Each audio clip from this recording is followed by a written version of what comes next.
Welcome to rhythm of learning. ഇന്നത്തെ ക്ലാസ്സിൽ നമ്മൾ പഠിക്കാൻ പോകുന്നത് മൂന്ന് പ്രധാനപ്പെട്ട ഹോട്ട് ടോപ്പിക്സ് ആണ് കേട്ടോ. സ്ഥിരമായിട്ട് ഇതിൽ ഏതെങ്കിലും പരീക്ഷയ്ക്ക് കാണാറുണ്ട്.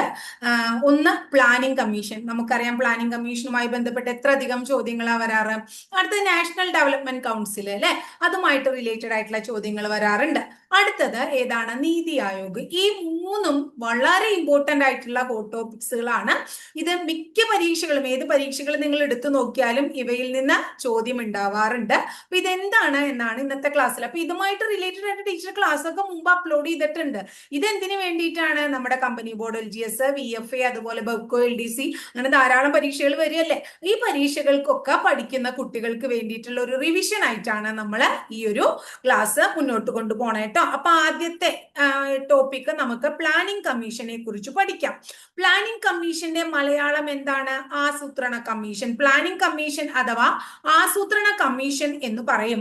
ഇത് നിലവിൽ വന്നത് എന്നാണ് എന്ന് എപ്പോഴും ചോദിക്കാറുണ്ട്. 1950 മാർച്ച് മാസം 15-ാം തീയതിയാണ് പ്ലാനിംഗ് കമ്മീഷൻ നിലവിൽ വന്നത്. 1950 മാർച്ച് മാസം 15-ാം തീയതി പ്ലാനിംഗ് കമ്മീഷൻ നിലവിൽ വരുന്നു.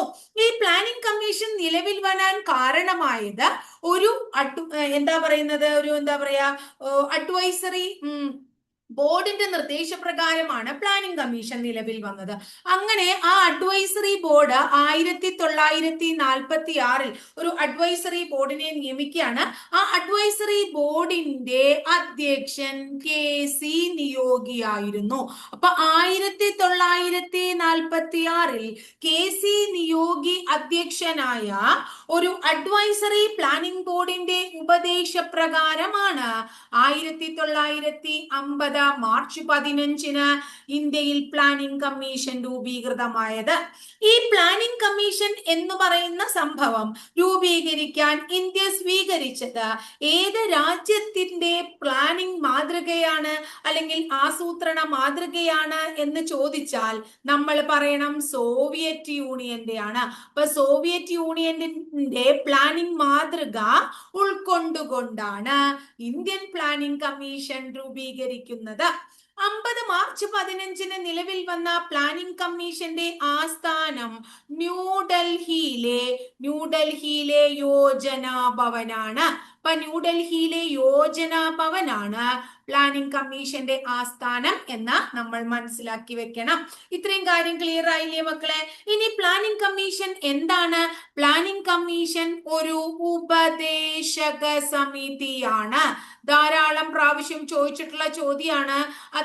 അതായത് ഇതൊരു ഭരണഘടനാ സ്ഥാപനമാണോ, അല്ലെങ്കിൽ സ്റ്റാറ്റ്യൂട്ടറി ബോഡിയാണോ, അല്ലെങ്കിൽ അഡ്വൈസറി ബോഡിയാണോ എന്നൊക്കെ ചോദിക്കാം. കോൺസ്റ്റിറ്റ്യൂഷണൽ ബോഡിയാണോ, സ്റ്റാറ്റ്യൂട്ടറി ബോഡിയാണോ, അഡ്വൈസറി ബോഡിയാണോ എന്നൊക്കെ ചോദിച്ചു കഴിഞ്ഞാൽ അഡ്വൈസറി ബോഡി അഥവാ ഉപദേശക സമിതിയാണ് പ്ലാനിംഗ് കമ്മീഷൻ എന്ന് നമ്മൾ പറയണം. പ്ലാനിംഗ് കമ്മീഷന് അധ്യക്ഷൻ ആരാണ്? പ്ലാനിംഗ് കമ്മീഷന്റെ അധ്യക്ഷ പദവിയിൽ ഇരിക്കുന്നത് നമ്മുടെ പ്രധാനമന്ത്രിയാണ്. ആരാണ് അധ്യക്ഷൻ? പ്രധാനമന്ത്രിയാണ്. പ്രധാനമന്ത്രി കൂടാണ്ട് ഉപാധ്യക്ഷൻ, കേന്ദ്ര ക്യാബിനറ്റ് നിയമിക്കുന്ന കമ്മീഷൻ അംഗങ്ങള്, CEO, അങ്ങനെ കുറെ ആൾക്കാരൊക്കെ ഉണ്ട്. അത് നമുക്ക് പഠിക്കണം. ഇങ്ങനെ ഒരു ആസൂത്രണ കമ്മീഷൻ രൂപീകരിച്ചിട്ട് ആ ആസൂത്രണ കമ്മീഷൻ എന്താ ചെയ്യണേ? ആസൂത്രണ കമ്മീഷൻ എന്നാണ് പേര്. അപ്പൊ പ്ലാനിംഗ് അഥവാ പദ്ധതികൾ ആര് തയ്യാറാക്കുന്നു? ആസൂത്രണ കമ്മീഷൻ തയ്യാറാക്കുന്നു. ഇനി ആ പദ്ധതികൾ എങ്ങനെയാ നടപ്പിൽ വരുത്തുക എന്നുള്ള നിർദ്ദേശങ്ങളൊക്കെ തയ്യാറാക്കി കൊടുക്കുന്നു. അതാണ് ആരുടെ പണി? പ്ലാനിംഗ് കമ്മീഷന്റെ ജോലി. ഇനി അങ്ങനെ പ്ലാനിംഗ് കമ്മീഷൻ പദ്ധതികൾ രൂപീകരിക്കുന്നത് ഏത് മാർഗത്തിലാണ്? പഞ്ചവത്സര പദ്ധതികളിലൂടെയാണ്. 5-year പ്ലാൻസ് വഴിയാണ് പ്ലാനിംഗ് കമ്മീഷൻ രൂപീകരിക്കുന്ന പദ്ധതികൾ നടപ്പിൽ വരുത്തുന്നത്. ഏതെങ്കിലും ഒരു പ്രത്യേക മേഖലയ്ക്ക് ഊന്നൽ നൽകിക്കൊണ്ട് 5 വർഷം കൊണ്ട് നടപ്പിലാക്കുന്ന പദ്ധതിയെയാണ് നമ്മൾ പഞ്ചവത്സര പദ്ധതികൾ എന്ന് വിളിക്കുന്നത്. ക്ലിയർ ആയില്ലേ? ഇങ്ങനെ നമ്മൾ ഇന്ത്യയിൽ രൂപീകരിച്ച പ്ലാനിംഗ് കമ്മീഷൻ ആദ്യമായിട്ട് ഒരു നാഷണൽ ഹ്യൂമൻ ഡെവലപ്മെന്റ് റിപ്പോർട്ട് തയ്യാറാക്കിയത് 2001 ചോദിച്ചിട്ടുള്ളതാണ്. ഇന്ത്യയിൽ പ്ലാനിംഗ് കമ്മീഷൻ ആദ്യമായി നാഷണൽ ഹ്യൂമൻ ഡെവലപ്മെന്റ് റിപ്പോർട്ട് തയ്യാറാക്കിയ വർഷം എന്നാണ്? 2001. ഇനി പ്ലാനിംഗ് കമ്മീഷന് എന്താണ്? ചെയർമാൻമാരെ കുറിച്ച് നമ്മൾ പറഞ്ഞു. ആ പ്ലാനിംഗ് കമ്മീഷന്റെ ചെയർമാനെയാണ്, പ്ലാനിംഗ് കമ്മീഷന്റെ ചെയർമാൻ ആണ് ആര്? പ്ലാനിംഗ് കമ്മീഷന്റെ ചെയർമാൻ ആണ് ആരെന്ന് പറഞ്ഞു നമ്മള്? ആരാണ്? പ്രധാനമന്ത്രി എന്ന് പറഞ്ഞു. ചെയർമാൻ അല്ലെങ്കിൽ അധ്യക്ഷനാണ് ആര്? പ്രധാനമന്ത്രി എന്ന് പറഞ്ഞു. ഈ പ്ലാനിംഗ് കമ്മീഷന്റെ ആദ്യത്തെ ചെയർമാൻ ആരാണ്? പ്ലാനിംഗ് കമ്മീഷന്റെ ആദ്യത്തെ ചെയർമാൻ ആരാണ്? നരേന്ദ്രമോദിയാണ്. പ്ലാനിംഗ് കമ്മീഷന്റെ ആദ്യത്തെ ചെയർമാൻ ആരാണ്? നമ്മുടെ ജവഹർലാൽ നെഹ്റു ആണ്. പ്ലാനിംഗ് കമ്മീഷന്റെ ആദ്യത്തെ ചെയർമാൻ ജവഹർലാൽ നെഹ്റു ട്ടോ. ആദ്യത്തെ ചെയർമാൻ ആരാ? സോറി ട്ടോ മക്കളെ, ലാസ്റ്റത്തെ ടീച്ചർ പറഞ്ഞു നേരത്തെ. പ്ലാനിംഗ് കമ്മീഷന്റെ ആദ്യത്തെ ചെയർമാൻ അല്ലെങ്കിൽ ആദ്യത്തെ അധ്യക്ഷൻ ആരാണ്? ജവഹർലാൽ നെഹ്റു ആണ്. ഇനി ആദ്യത്തെ വൈസ് ചെയർമാൻ അല്ലെ, ഉപാധ്യക്ഷൻ എന്ന് പറഞ്ഞ ഗുൽസാരിലാൽ നന്ദ. ഇന്ത്യൻ ആസൂത്രണ കമ്മീഷന്റെ ആദ്യത്തെ ഉപാധ്യക്ഷൻ ഗുൽസാരിലാൽ നന്ദ. ആദ്യത്തെ ഉപാധ്യക്ഷൻ ഗുൽസാരിലാൽ നന്ദ. ഇന്ത്യൻ പ്ലാനിംഗ് കമ്മീഷനില്, ആദ്യത്തെ പ്ലാനിംഗ് കമ്മീഷനില് ആരൊക്കെ ഉണ്ടായിരുന്നേ അറിയോ നിങ്ങൾക്ക്? CD ദേശ്മുഖ് ഉണ്ടായിരുന്നു. ആരാണ്? CD ദേശ്മുഖ് ഉണ്ടായിരുന്നു. അടുത്തത് VT കൃഷ്ണമാചാരി ഉണ്ടായിരുന്നു. ചോദിക്കാം, VT കൃഷ്ണമാചാരി ഉണ്ടായിരുന്നു. അടുത്തത് GL മേത്ത ഉണ്ടായിരുന്നു. GL മേത്ത. അടുത്തത് RK പാട്ടീൽ ഉണ്ടായിരുന്നു. RK പാട്ടീൽ. അപ്പൊ ഇന്ത്യൻ പ്ലാനിംഗ് കമ്മീഷന്റെ ആദ്യത്തെ അധ്യക്ഷൻ പ്രധാനമന്ത്രിയാണ്. അപ്പൊ ആദ്യത്തെ അധ്യക്ഷൻ ജവഹർലാൽ നെഹ്റു ആണ്. ആദ്യ ഉപാധ്യക്ഷൻ ഗുൽസാരിലാൽ നന്ദയാണ്. കൂടാതെ CD Deshmukh, VT Krishnamachari, GL Mehta, RK Patil തുടങ്ങിയവർ ഉണ്ടായിരുന്നു അല്ലെ. ഇനി പ്ലാനിംഗ് കമ്മീഷന്റെ അവസാനത്തെ ചെയർമാൻ ആണ് ആര്? നരേന്ദ്രമോദി. പ്ലാനിംഗ് കമ്മീഷന്റെ അവസാനത്തെ ചെയർമാൻ ആരാണ്? നരേന്ദ്രമോദി. അവസാനത്തെ ഡെപ്യൂട്ടി ചെയർമാൻ ആരാണ്? മൊണ്ടേക് സിംഗ് അലുവാലിയ. മൊണ്ടേക് സിംഗ് അലുവാലിയാണ് ഡെപ്യൂട്ടി ചെയർമാൻ ട്ടോ. മൊണ്ടേക് സിംഗ് അലുവാലിയ. ഇനി ആസൂത്രണ കമ്മീഷന്റെ അവസാന മെമ്പർ സെക്രട്ടറി, ആസൂത്രണ കമ്മീഷന്റെ അവസാന മെമ്പർ സെക്രട്ടറി ആരാണ്? സിന്ധുശ്രീ ഗുള്ളർ ആണ്. സിന്ധുശ്രീ ഗുള്ളർ ട്ടോ. അപ്പൊ ഇത്രയും കാര്യം ഓർത്തു വെക്കുക പ്ലാനിംഗ് കമ്മീഷനെ കുറിച്ച്. ഇനി ഒരു കാര്യം കൂടി നിങ്ങള് സംസ്ഥാന പ്ലാനിംഗ് കമ്മീഷൻ ഉണ്ട്. സംസ്ഥാന പ്ലാനിംഗ് കമ്മീഷൻ 1967 ഫോം ചെയ്തത് എന്ന് ഓർത്തു വെക്കാം. സംസ്ഥാന പ്ലാനിംഗ് കമ്മീഷന്റെ അധ്യക്ഷൻ ആരായിരിക്കും? മുഖ്യമന്ത്രി ആയിരിക്കും അല്ലെ. അപ്പൊ ആദ്യത്തെ മുഖ്യമന്ത്രി EMS. അപ്പൊ ആദ്യത്തെ നമ്മുടെ ആസൂത്രണ കമ്മീഷന്റെ ആദ്യത്തെ അധ്യക്ഷൻ ആരാണ്? EMS ആണ്. സംസ്ഥാന ആസൂത്രണ കമ്മീഷന്റെ ആദ്യത്തെ ഉപാധ്യക്ഷൻ ആരാണ്? MK ഹമീദ് ആണ്. ആദ്യത്തെ ഫസ്റ്റ് അധ്യക്ഷൻ ചോദിച്ചു കഴിഞ്ഞിട്ടുണ്ടെങ്കിൽ EMS-ഉം ഫസ്റ്റ് ഉപാധ്യക്ഷൻ ചോദിച്ചു കഴിഞ്ഞാൽ MK ഹമീദും പറയും. ഇത് സ്റ്റേറ്റ് ആണ്. സ്റ്റേറ്റ് നിലവിൽ വന്നത് 1967 അങ്ങനെ പ്ലാനിംഗ് കമ്മീഷൻ ഇല്ലാണ്ടായി. ഇപ്പൊ നമുക്കറിയാം അതിന് പകരമായിട്ട് നീതി ആയോഗ് വന്നു. അപ്പൊ നമുക്ക് അതിനെ കുറിച്ചാണ് പഠിക്കേണ്ടത്. അപ്പൊ പ്ലാനിംഗ് കമ്മീഷനെ കുറിച്ച് നമ്മൾ ഒന്നും കൂടെ പറയാണ്. 1950 മാർച്ച് 15 പ്ലാനിംഗ് കമ്മീഷൻ നിലവിൽ വരുന്നത്. 1946 KC നിയോഗി അധ്യക്ഷനായി രൂപീകരിച്ച അഡ്വൈസറി പ്ലാനിംഗ് ബോർഡിന്റെ നിർദ്ദേശപ്രകാരമാണ് ഇത് നിലവിൽ വന്നത്. സോവിയറ്റ് യൂണിയൻ മാതൃകയിലാണ്. ഡൽഹിയിലെ യോജന ഭവനാണ് ആസ്ഥാനം. ഇതൊരു ഉപദേശക സമിതിയാണ്. അധ്യക്ഷൻ പ്രധാനമന്ത്രിയാണ്. ആദ്യ അധ്യക്ഷൻ ജവഹർലാൽ നെഹ്റു ആണ് അല്ലെ. ആദ്യ ഉപാധ്യക്ഷൻ ഗുൽസാരിലാൽ നന്ദയാണ്. കൂടാതെ VD ദേശ്മുഖ്, കൃഷ്ണമാചാരി, മേത്ത, പാട്ടീൽ തുടങ്ങിയവർ അതിലെ അംഗങ്ങളായിരുന്നു. എന്താണ് ഇവരുടെ പ്രധാനപ്പെട്ട കാര്യങ്ങൾ? എന്താ ചെയ്യണേ ഇവര്? പ്ലാനിംഗ് കമ്മീഷൻ പദ്ധതികൾ രൂപീകരിക്കുന്നു. അതെങ്ങനെയാ നടപ്പിൽ വരുത്താന്ന് ഉപദേശം കൊടുക്കുന്നു. ഏതെങ്കിലും ഒരു പ്രത്യേക മേഖലയ്ക്ക് ഊന്നൽ നൽകിക്കൊണ്ട് 5 വർഷത്തേക്കാണ് പദ്ധതികൾ തയ്യാറാക്കുക. അതുകൊണ്ട് തന്നെ പഞ്ചവത്സര പദ്ധതികൾ എന്ന് അതിനെ വിളിക്കുന്നു. ആ പഞ്ചവത്സര പദ്ധതിയിലൂടെ ലക്ഷ്യം പൂർത്തീകരിക്കുകയാണ് അവർ ചെയ്യാറ്. പ്ലാനിംഗ് കമ്മീഷൻ ആദ്യമായി നാഷണൽ ഹ്യൂമൻ ഡെവലപ്മെന്റ് റിപ്പോർട്ട് പ്രസിദ്ധീകരിച്ചു 2001. പ്ലാനിംഗ് കമ്മീഷന്റെ അവസാനത്തെ അധ്യക്ഷൻ നരേന്ദ്രമോദിയും അവസാനത്തെ ഉപാധ്യക്ഷൻ മൊണ്ടേക് സിംഗ് അലുവാലിയയും അവസാനത്തെ മെമ്പർ സെക്രട്ടറി സിന്ധു ഗുള്ളറുമായിരുന്നു എന്ന് ഓർത്തുവെക്കണം. അപ്പൊ പ്ലാനിംഗ് കമ്മീഷൻ എന്ന് പറയുന്ന ഭാഗം നമ്മുടെ ഇവിടെ തീരാണ്. രണ്ടാമത്തത് വളരെ ചെറിയൊരു ടോപ്പിക്കാണ് NDC അഥവാ നാഷണൽ ഡെവലപ്മെന്റ് കൗൺസിൽ എന്ന് നമ്മൾ പറയും. ഇപ്പൊ നാഷണൽ ഡെവലപ്മെന്റ് കൗൺസിലിന്റെ മലയാളം എന്താ മക്കളെ? ദേശീയ ഡെവലപ്മെന്റ് ആണ് വികസന കൗൺസിൽ എന്താണ്? സമിതി. അപ്പൊ നാഷണൽ ഡെവലപ്മെന്റ് കൗൺസിൽ അഥവാ ദേശീയ വികസന സമിതി എന്നാണ് ഇത് അറിയപ്പെടുന്നത്. ഇത് 1952 ഓഗസ്റ്റ് മാസം 6-ാം തീയതി നിലവിൽ വന്നു. 1952 ഓഗസ്റ്റ് മാസം 6-ാം തീയതി നിലവിൽ വന്ന ദേശീയ വികസന സമിതി ഒരു ഉപദേശക സമിതിയാണ് അഥവാ അഡ്വൈസറി ബോഡിയാണ് എന്നും ഓർത്തുവെക്കാം. വളരെ ഇമ്പോർട്ടന്റ് ആണ് നാഷണൽ ഡെവലപ്മെന്റ് കൗൺസില്. അതേ വന്ന വർഷം എന്താണ്? അതൊരു ഉപദേശക സമിതിയാണ്. ഇതൊക്കെയാണ് ചോദിക്കാറ്. ഇതിന്റെ ആദ്യത്തെ ചെയർമാൻ ആരായിരുന്നു എന്ന് ചോദിച്ചു കഴിഞ്ഞാൽ നമ്മൾ പറയും ജവഹർലാൽ നെഹ്റു ആണ് ആദ്യത്തെ ചെയർമാൻ. ജവഹർലാൽ നെഹ്റു ആയിരുന്നു നാഷണൽ ഡെവലപ്മെന്റ് കൗൺസിലിന്റെ ആദ്യത്തെ ചെയർമാൻ. നാഷണൽ ഡെവലപ്മെന്റ് കൗൺസിലിന്റെ ആദ്യത്തെ ചെയർമാൻ ജവഹർലാൽ നെഹ്റു ആയിരുന്നു. ഇനി അടുത്തത് നാഷണൽ ഡെവലപ്മെന്റ് കൗൺസിലിനെ കുറിച്ച് പറയുമ്പോൾ 2016 ജാനുവരി 1 മോദി സർക്കാർ ദേശീയ വികസന കൗൺസിലിനെ നിർത്തലാക്കാനായിട്ട് തീരുമാനിക്കുകയും NDCയുടെ അധികാരങ്ങൾ നീതി ആയോഗിന്റെ ഗവേണിംഗ് കൗൺസിലിന് നൽകാൻ തീരുമാനിക്കുകയും ചെയ്തു. ഇത് സംബന്ധിച്ച് പ്രമേയമൊന്നും പാസാക്കിയിട്ടില്ല എങ്കിലും 2012 നമ്മുടെ 12-ാം പഞ്ചവത്സര പദ്ധതിക്ക് വേണ്ടിയിട്ട് മാത്രമാണ് NDCയുടെ അവസാനമായിട്ടുള്ള ഒരു യോഗം നടന്നിട്ടുള്ളത്. ഇപ്പോ അത് പ്രവർത്തനത്തിലല്ല എന്ന് നമ്മൾ മനസ്സിലാക്കാം. ഇത്രയാണ് നാഷണൽ ഡെവലപ്മെന്റ് കൗൺസിലിനെ കുറിച്ച് പഠിക്കാനുള്ളത്. അടുത്തത് വളരെ ഇമ്പോർട്ടന്റ് ആയിട്ടുള്ളതാണ്, ഇപ്പോൾ നിലനിൽക്കുന്നതാണ്. അതിന്റെ പേര് നീതി ആയോഗ് എന്നാണ്. നീതി ആയോഗ്. നീതി ആയോഗിന്റെ പൂർണ്ണ രൂപം എന്താണ്? എന്താണ് നീതി ആയോഗിന്റെ പൂർണ്ണ രൂപം? National national institution. National institution for transforming. എന്താണ്?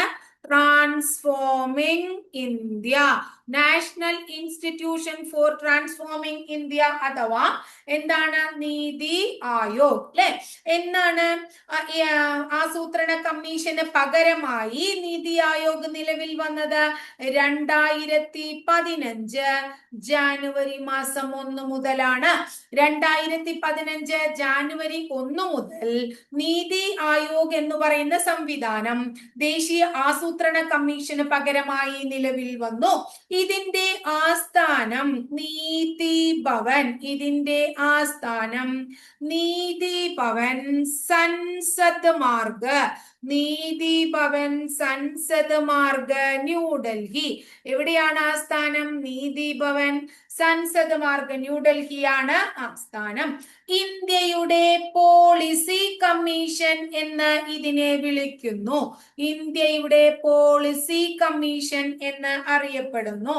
ഇന്ത്യയുടെ തിങ്ക് ടാങ്ക് എന്നറിയപ്പെടുന്നു. ഇന്ത്യയുടെ തിങ്ക് ടാങ്ക് എന്നറിയപ്പെടുന്നതും ഏതാണ്? നീതി ആയോഗാണ്. 2015 ഫെബ്രുവരി മാസം 8-ാം തീയതിയാണ്. ഫെബ്രുവരി മാസം 8-ാം തീയതിയാണ് ഇതിന്റെ ആദ്യ സമ്മേളനം നടന്നത്. ആ ആദ്യ സമ്മേളനത്തെ വിളിക്കുന്നത് ടീം ഇന്ത്യ എന്നാണ്. 2015 ഫെബ്രുവരി മാസം 8-ാം തീയതി നീതി ആയോഗിന്റെ ആദ്യ സമ്മേളനം നടക്കുന്നു. ആ സമ്മേളനത്തെ ടീം ഇന്ത്യ എന്ന് വിളിക്കുന്നു. എന്താണ്?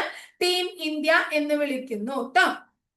ഇനി അടുത്തത് നമ്മുടെ independence evaluations of director general Ajay Chibber. ആരാണ്? അജയ് ചിബ്ബർ എന്ന് പറയുന്ന വ്യക്തി ട്ടോ. അജയ് ചിബ്ബർ ഓർത്തുവെക്കുക. അയാളുടെ പേര് അജയ് ചിബ്ബർ എന്നാണ്.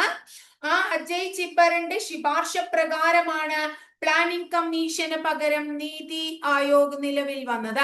അപ്പൊ ആരുടെ നിർദ്ദേശപ്രകാരമാണ് പ്ലാനിംഗ് കമ്മീഷന് പകരം നീതി ആയോഗ് നിലവിൽ വന്നത്? Independent evaluation office director general Ajay ചിപ്പറിന്റെ നിർദ്ദേശപ്രകാരമാണ് പ്ലാനിംഗ് കമ്മീഷന് പകരം നീതി ആയോഗ് നിലവിൽ വന്നത്. നീതി ആയോഗില് ആരൊക്കെ ഉണ്ടായിരിക്കും എന്ന് നമ്മൾ പഠിക്കണം. നീതി ആയോഗില് ഒരു ചെയർപേഴ്സൺ ഉണ്ട്. ചെയർപേഴ്സൺ എപ്പോഴും ആരായിരിക്കും? ഇന്ത്യയുടെ പ്രധാനമന്ത്രി ആയിരിക്കും. അതുപോലെ തന്നെ ഗവേണിംഗ് കൗൺസിൽ ഉണ്ട്, റീജിയണൽ കൗൺസിൽ ഉണ്ട്, പ്രത്യേക ക്ഷണിതാക്കൾ ഉണ്ട്, വൈസ് ചെയർപേഴ്സൺ ഉണ്ട്, ഫുൾ ടൈം പാർട്ട് ടൈം മെമ്പർമാരുണ്ട്, എക്സ് ഒഫീഷ്യോ മെമ്പർമാരുണ്ട്, ചീഫ് എക്സിക്യൂട്ടീവ് ഓഫീസർമാരുണ്ട്. അങ്ങനെ കുറെ അധികം ആൾക്കാര് അടങ്ങിയതാണ് നീതി ആയോഗ് എന്ന് പറയുന്നത്. ചെയർപേഴ്സൺ പ്രധാനമന്ത്രിയാണ്. ഗവേണിംഗ് കൗൺസിലിലെ സംസ്ഥാനത്തെ മുഖ്യമന്ത്രിമാര്, കേന്ദ്രഭരണ പ്രദേശങ്ങളിലെ മുഖ്യമന്ത്രിമാരോ അല്ലെങ്കിൽ ലഫ്റ്റനന്റ് ഗവർണർമാരോ ആരാണെങ്കിൽ അവര്. അതുപോലെ റീജിയണൽ കൗൺസിലില് ഒന്നോ അതിലധികമോ സംസ്ഥാനങ്ങളെ സംബന്ധിച്ച പ്രത്യേക വിഷയങ്ങൾ ഉണ്ടെങ്കിൽ ആ ഒരു നിശ്ചിത കാലത്തേക്ക് പ്രധാനമന്ത്രി വിളിച്ചു കൂട്ടുന്നതാണ് റീജിയണൽ കൗൺസില്. ഏത് പ്രദേശത്തിനാണോ പുതിയതായിട്ടുള്ള പ്രശ്നങ്ങളും അല്ലെങ്കിൽ കാര്യങ്ങളൊക്കെ കൈകാര്യം ചെയ്യേണ്ടത് അതാത് മേഖലയിലെ മുഖ്യമന്ത്രിമാരോ ലഫ്റ്റനന്റ് ഗവർണർമാരോ ഒക്കെ ആ കൗൺസിലിൽ ഉണ്ടായിരിക്കും. ഇനി കൂടാണ്ട് വൈസ് ചെയർപേഴ്സൺ ഉണ്ട്. വൈസ് ചെയർപേഴ്സൺ ക്യാബിനറ്റ് മന്ത്രിയുടെ പദവിയുള്ള ആളാണ്. നിയമിക്കുന്നത് പ്രധാനമന്ത്രിയാണ്. സംസ്ഥാന മന്ത്രിമാരുടെ പദവിയുള്ള ഫുൾ ടൈം മെമ്പർമാരുണ്ടായിരിക്കും. പരമാവധി 2 പേരടങ്ങിയ പാർട്ട് ടൈം മെമ്പേഴ്സ് ഉണ്ടായിരിക്കും. എക്സ് ഒഫീഷ്യോ മെമ്പേഴ്സ് ഉണ്ടായിരിക്കും. ചീഫ് എക്സിക്യൂട്ടീവ് ഓഫീസർ ഉണ്ടായിരിക്കും. ഇവരൊക്കെയാണ് ഈ നീതി ആയോഗിലുള്ളത്. നമുക്ക് അത്രയും ഡീറ്റെയിൽഡ് ആയിട്ടൊന്നുമില്ലെങ്കിലും ടീച്ചർ ഇത്രയും ഡീറ്റെയിൽഡ് ആയിട്ട് നിങ്ങൾക്ക് പഠിക്കണമെങ്കിലും ഒന്ന് ടീച്ചർ നിങ്ങൾക്ക് ഓർമ്മയുണ്ടാവുമല്ലോ. അപ്പൊ ഒന്നിനു വേണ്ടി പറഞ്ഞോളൂ. ഇനി അധ്യക്ഷന്മാരെ പഠിക്കണം മക്കളെ. ആദ്യത്തെ അധ്യക്ഷൻ നമ്മൾ പറഞ്ഞു, അധ്യക്ഷൻ പ്രധാനമന്ത്രിയാണ്. അപ്പൊ ആദ്യത്തെ അധ്യക്ഷൻ ആരാണ്? നരേന്ദ്രമോദി ആണെന്ന് ഓർക്കുക കേട്ടോ. ആദ്യത്തെ അധ്യക്ഷൻ ആരാ? നമ്മുടെ പ്രധാനമന്ത്രി നരേന്ദ്രമോദിയാണ്. ഇപ്പോഴത്തെ അധ്യക്ഷൻ ആരാ? നിലവിലും ആരണ്യാണ്? നിലവിലും അധ്യക്ഷൻ ആരണ്യാണ്? നരേന്ദ്രമോദി തന്നെയാണ് നിലവിലെയും അധ്യക്ഷൻ എന്ന് ഓർക്കാം. അപ്പൊ ആദ്യത്തെ അധ്യക്ഷൻ പ്രധാനമന്ത്രി നരേന്ദ്രമോദി, ഇപ്പോഴത്തെ അങ്ങനെ തന്നെ. ആദ്യത്തെ ഉപാധ്യക്ഷൻ ആരാണ്? അരവിന്ദ് പനഗരിയയാണ്. അരവിന്ദ് പനഗരിയയാണ് ആദ്യത്തെ ഉപാധ്യക്ഷൻ. ഉപാധ്യക്ഷൻ അരവിന്ദ് പനഗരിയ. ഇനി നിലവിലെ ഉപാധ്യക്ഷൻ സുമൻ കെ ബെരി. ആരാണ് നിലവിൽ? സുമൻ കെ ബെരിയാണ് നിലവിലെ ഉപാധ്യക്ഷൻ. സുമൻ കെ ബെരിയാണ്. ഇനി അടുത്തത് ആദ്യത്തെ സിഇഒ. ആദ്യത്തെ സിഇഒ ആരാണ്? ആദ്യത്തെ സിഇഒ സിന്ധുശ്രീ ഗുള്ളറാണ്. ആദ്യത്തെ സിഇഒ ആരാണ്? സിന്ധുശ്രീ ഗുള്ളറാണ് ആദ്യത്തെ സിഇഒ ട്ടാ. ഇനി നിലവിലെ സിഇഒ ആരാണ്? നിലവിലെ സിഇഒ നിധി ചിബ്ബറാണ്. ഇതിനു മുമ്പ് ആരായിരുന്നു? 2026 ഫെബ്രുവരിയിലാണ് ഇവര് വന്നത്. BVR സുബ്രഹ്മണ്യം ആയിരുന്നു സിഇഒ. ഇപ്പൊ നിധി ചിബ്ബറാണ്. ഇപ്പൊ ആരാണ്? നിധി ചിബ്ബറാണ് കേട്ടോ. അപ്പൊ ഇത്രയൊന്നും ഓർത്തു വെക്കണം കേട്ടോ മക്കളെ.